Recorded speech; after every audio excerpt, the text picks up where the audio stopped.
In the summer of 1927, 3 men set out from Indianapolis for a meeting in Anderson. This was no typical business meeting, and these were no typical businessmen. Fabian de France was the secretary of the Black Senate Avenue YMCA and an ardent advocate of racial equality. Henry Herod was the superintendent of Flanner House, a black community center. And Freeman Ransom was a civil rights worker and, most famously, lawyer to black entrepreneur and philanthropist Madam C.J. Walker. The meeting had been organized to appeal for the admittance of Crispus Attucks High School into the Indiana High School Athletic Association, or IHSAA. Given that the 1926 IHSAA handbook stated that any public school could join the organization as long as they followed the rules and paid their dues, this shouldn't have been a very big ask. Crispus Attucks had, after all, been established by the Indianapolis Public School Board of Commissioners. However, when the men made their appeal to IHSAA Secretary Arthur Truster, he denied the notion out of hand. It would take 15 years and ongoing pressure from the Indianapolis black community before Truster would reverse this decision. I'm Lindsay Beckley, and this is Talking Hoosier History.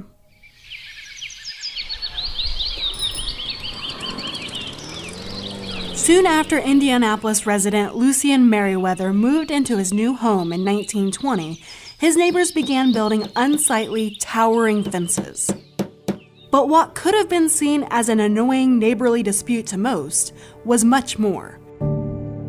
Merriweather, an affluent black dentist and veteran of the recent war, had bought a home at 2257 North Capitol Avenue in a previously all-white neighborhood on the north side of Indianapolis.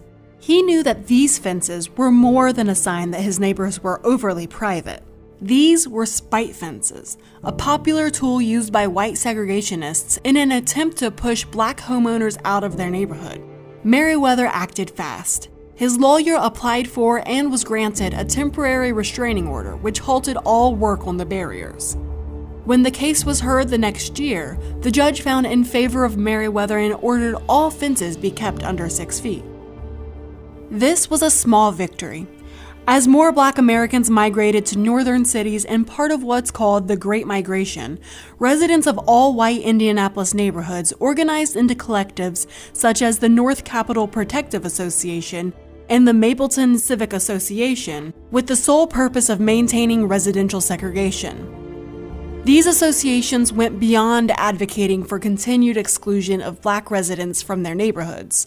They promoted increased racial segregation in parks, movie theaters, restaurants, and schools.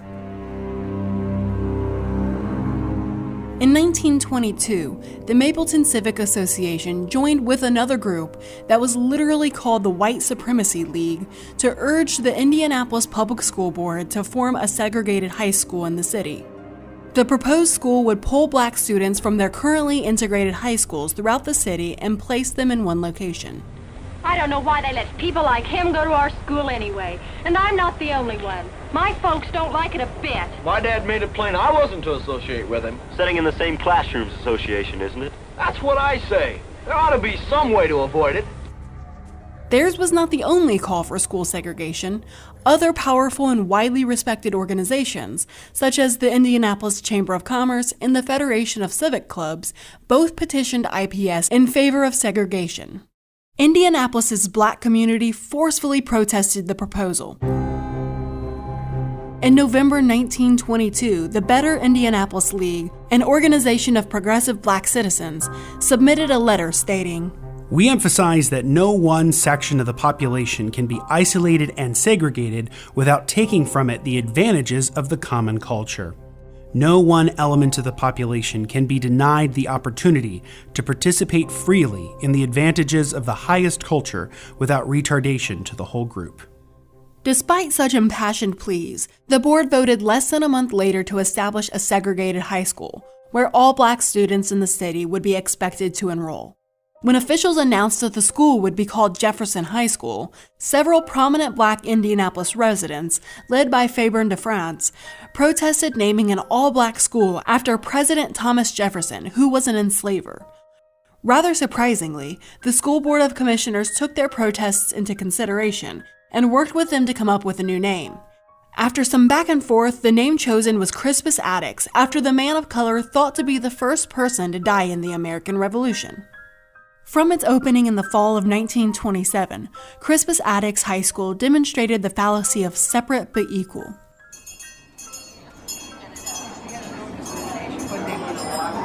It was underfunded and overcrowded. Despite this, Principal Matthias Nolcox ensured that his students received an education unrivaled by any in the city. Many of the teachers he recruited held master's degrees or PhDs and delivered a level of instruction more akin to that of a university than an underfunded high school. The local community, too, ensured that Crispus Attucks received its unfailing support. The school became a pillar of the black community in Indianapolis. Historian Aram Gutsuzian noted, African Americans transformed the school that had been forced upon them into a symbol of black pride and cultural unity. One source of that pride and unity was the high school basketball team, the Crispus Attucks Flying Tigers. When DeFrance, Herod, and Ransom traveled to Anderson in the months prior to Attucks' opening to appeal to Arthur Trester for admittance to the IHSAA, they were asking for more than a chance to compete against other schools in the association. They were advocating for a display of acceptance from the organization that controlled one of the most popular sporting events in Indiana, the state boys basketball tournament. Admittance to the IHSAA would have signaled to the rest of the state that Attucks, and by extension other recently created segregated schools, belonged, that they deserved to participate in this event just as much as the next school. Trester refused, claiming that Attucks could not be considered a public school since it was only open to black students. This is a mind-boggling take. Trester was essentially saying that since this segregated school was not open to white students, it was not a public school, and therefore not eligible for IHSAA membership. Crispus Attucks was created by the Indianapolis public school system and was a tax-funded entity, the very definition of a public school. By Trester's own logic, all other high schools in Indianapolis should have been disqualified from the IHSAA because they were not open to black students. All of these arguments and more must have been made on that summer day in 1927. But to no avail, Crispus Attucks would not be admitted to the IHSAA for 15 years. Because of this exclusion, the Tigers basketball team could only compete against other schools also excluded from the IHSAA, namely other black and parochial schools which were banned from the organization under the same public schools only rule that affected Attucks. In 1933, Trester relented somewhat by allowing games between IHSAA and non-member schools, but still maintained the latter's exclusion from the all-important state tournament, denying them, year after year, the opportunity to participate in the biggest game in Hoosier hysteria. Dr. Russell Lane, Attucks principal since 1930, saw this as more than just a chance to play against new teams. As is so often the case for black athletes, players were called upon to do more than just play the sport. Rather, they were expected to act as representatives for their entire race, and in the case of Attucks players, this went even further. According to Philip Hoos, author of Attucks, Oscar Robertson, and the basketball team that awakened a city, if Hoosiers could observe racial harmony while their sons competed in a packed gym, Lane thought, they would later come to believe in its possibility in schools and neighborhoods. To this end, Dr. Lane set high expectations for players, and it was indeed Dr. Lane rather than Coach Radford Morris who handpicked players. According to Hoos, quote, he selected polite, well-spoken boys who didn't anger quickly, unquote. These attributes were routinely tested, as the team often faced discrimination while on the road, which was all the time as Crispus Attucks did not yet have a gymnasium. Even getting to and from games was a challenge, as many restaurants and hotels along the way were not open to black patronage, something especially disruptive because Attucks often had to travel long distances and even out of state to find teams willing to play against them. Once the team arrived, they were often the subjects of derision and sometimes barred from using the showers after the game. Throughout this time, Black and Catholic communities in Indianapolis continued to pressure IHSAA leaders to expand membership. In a 1934 Indianapolis Star opinion piece that called for IHSAA to end the exclusion of Attucks, attorney Freeman Ransom stated, "It seems to me that there ought to be enough sportsmanship in the citizens of Indianapolis and Indiana, regardless of race, to see to it that the students of Attucks are not thus discriminated against." But when Arthur Trester, who still reigned over the IHSAA, finally allowed Black and parochial schools entry to the organization, it would have little to do with sportsmanship. In 1941, State Senator Robert Brokenburr, whose daughter attended Attucks, introduced Senate Bill 181, which would have put the IHSAA under state regulation and opened membership to Black and Catholic schools. The bill passed in the Senate, but was killed in the House of Representatives. This close call, which threatened Trester's power as the so-called czar of the IHSAA, spurred him to action. On December 20th, 1941, he announced that the IHSAA was open to all Indiana high schools. Finally, the biggest stage in Indiana basketball, and perhaps the nation, was open to the Crispus Attucks Flying Tigers. Over the following years, the Tigers met with limited postseason success. The team favored a genteel style of play, walking the ball up the court, probing the defense for an opening, and never, ever making unnecessary physical contact with their mostly white opponents. In 1950, however, assistant coach Ray Crow was promoted to head coach, and everything changed. Tapping into a new talent source, Crow recruited players who would learn to play on the outdoor courts of Indianapolis's Black neighborhoods, including Lockfield Gardens, a thriving all-Black public housing project just northwest of the heart of the city. These new players brought a new aggressiveness to the court, which soon earned them success. That first season, the Tigers made it all the way to the Final Four of the state tournament, the furthest an all-Black school had made it into the postseason. Throughout the early 1950s, Attucks could regularly be found dominating the schedule well into tournament play, and this would culminate with their 1954-1955 season. Even given their recent success, the 54-55 team was exceptional. They had retained several players from the prior season, including junior forward Oscar Robertson, hailed as one of the best players in the state before the season had even started. And he didn't disappoint. Newspapers throughout the state rang with praise. Now the news. Most of the thanks for the Attucks win had to go to Robertson. Robertson keeps the Tiger pennant flying. One man seldom makes a ball club, but it's sure nice to have one around like Oscar Robertson. Everything would have been all right if Crispus Attucks High School had left Oscar Robertson home in Indianapolis. For up-to-the-minute reports, stay tuned to this station.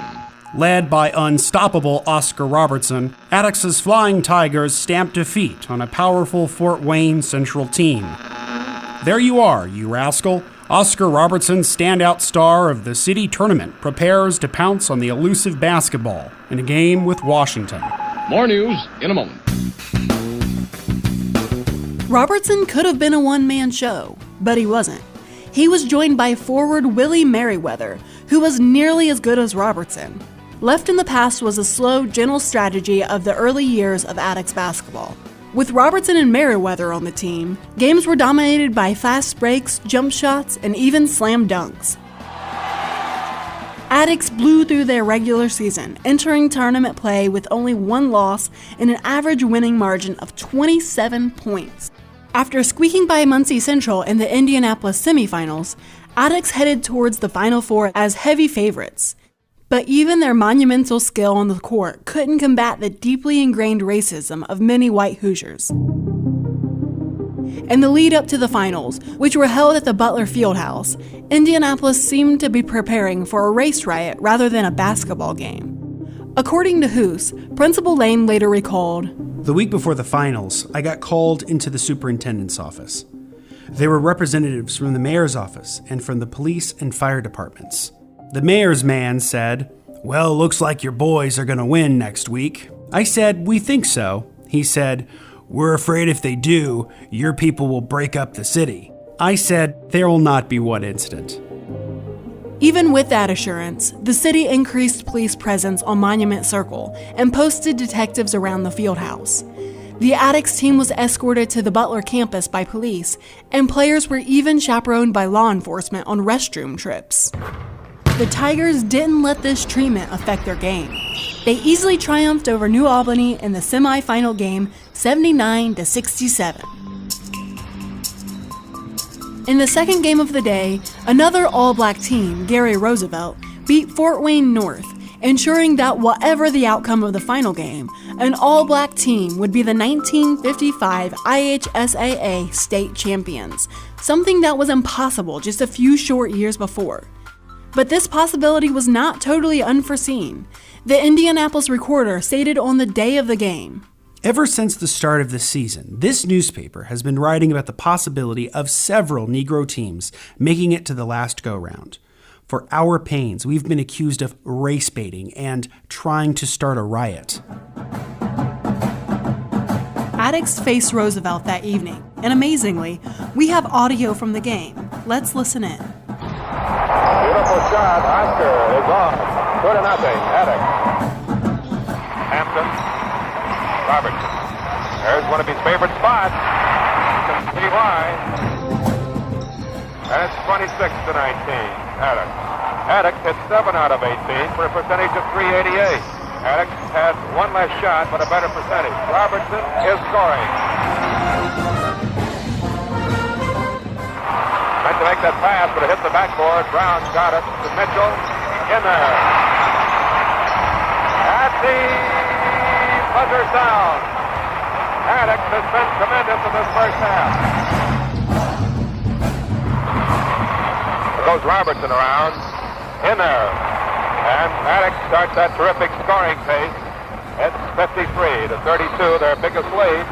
21 points. Hampton firing and hitting.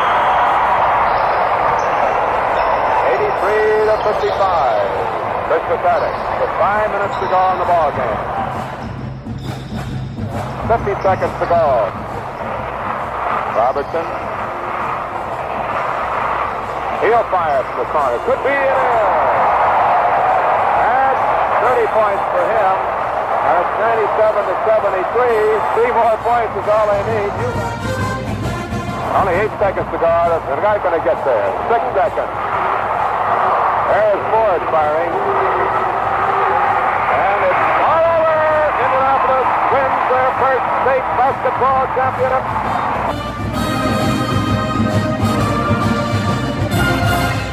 As you can hear, despite Roosevelt's excellent team, which had only one more loss than Attucks, the Northern team was simply outmatched. Attucks pulled ahead 24-15 in the first quarter and never looked back, winning the game 97-64. With that victory, Crispus Attucks became the first Indianapolis school to win the IHSAA state tournament and the first all-black school to win a state title. In fact, they were the first all-black team to do so in the nation. Let's just take a moment to focus on the significance of this. 12 young African American men had just earned the top spot in Indiana high school basketball, a spot coveted by nearly every high school-aged boy in the state. They weren't allowed in many spaces. Some parks, movie theaters, hotels, and restaurants were still closed to them. But now, they mounted the biggest stage in Indiana sports and took their bow. They had proved themselves not only good, but the best. After the game, the Attucks team climbed atop a fire truck and, at the head of a 3-mile-long line of cars, made their way to Monument Circle. At the city's center, 15,000 people watched as Coach Crow accepted the key to the city of Indianapolis.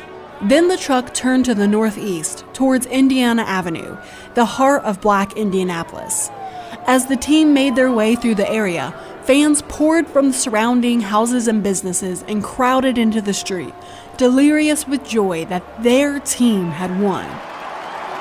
Finally, the motorcade made its way to Northeast Park, where 30,000 Black Hoosiers, an enormous bonfire, and a celebration primed to last well into the night awaited them. The Crispus Attucks Flying Tigers continued to be a powerhouse throughout the 1950s. Oscar Robertson led the team to another state championship in 1956, and Attucks only fell short of the state finals once for the remainder of the decade. It was a new era for Indiana basketball. In 1954, 1 year before Attucks' historic win, the United States Supreme Court decided Brown v. Board of Education, overturning the decades-long precedent of separate but equal. But it would take many more years of boycotts, protests, legal cases, and sacrifices to dismantle legal segregation. There has always been a gap between law and local practices, and despite the Brown decision, Attucks remained segregated. The Little Rock Nine entered Arkansas's Little Rock Central High School among jeers in 1957, and Crispus Attucks remained segregated.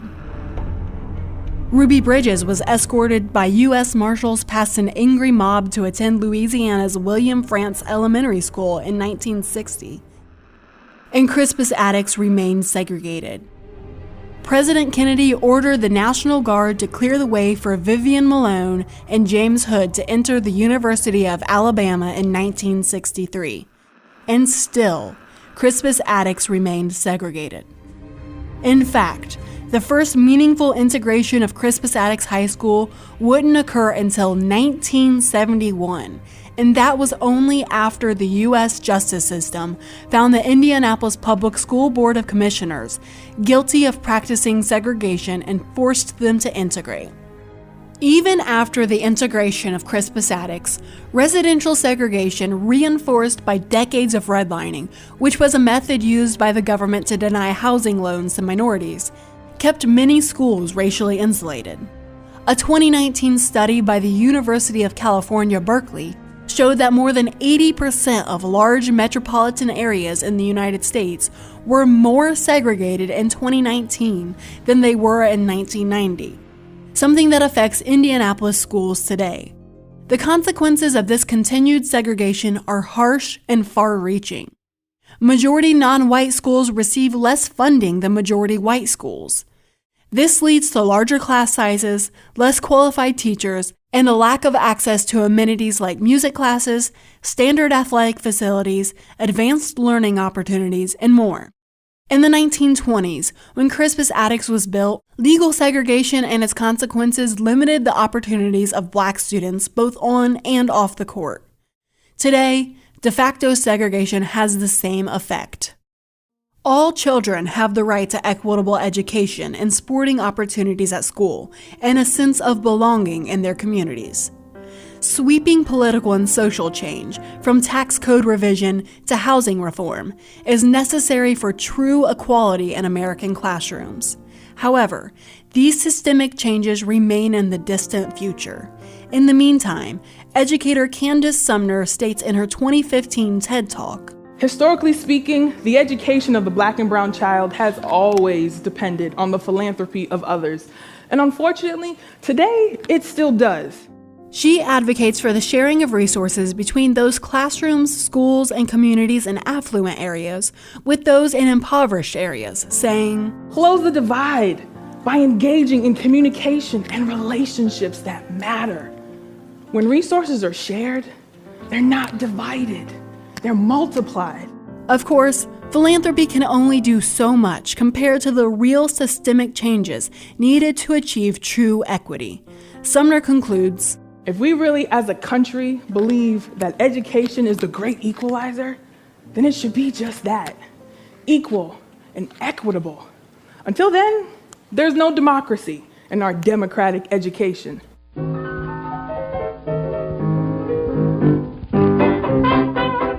Once again, I'm Lindsay Beckley, and this has been Talking Hoosier History. If you want to learn more about today's story, I highly recommend Philip Hoose's book, Attucks, Oscar Robertson, and the basketball team that awakened a city. For a full list of sources used on this episode, go to our brand new website, podcast.history.in.gov. There, you'll find transcripts and show notes for all of our episodes. Thank you to our producer, Jill Weiss-Simmons, for all the work she does behind the scenes, and to voice actor Justin Clark for lending his talents to this episode. Don't forget to rate, review, and subscribe wherever you get your podcasts. Thanks for listening. I'll do a second one. One more take. We emphasize. I'm just going to put it on the next track.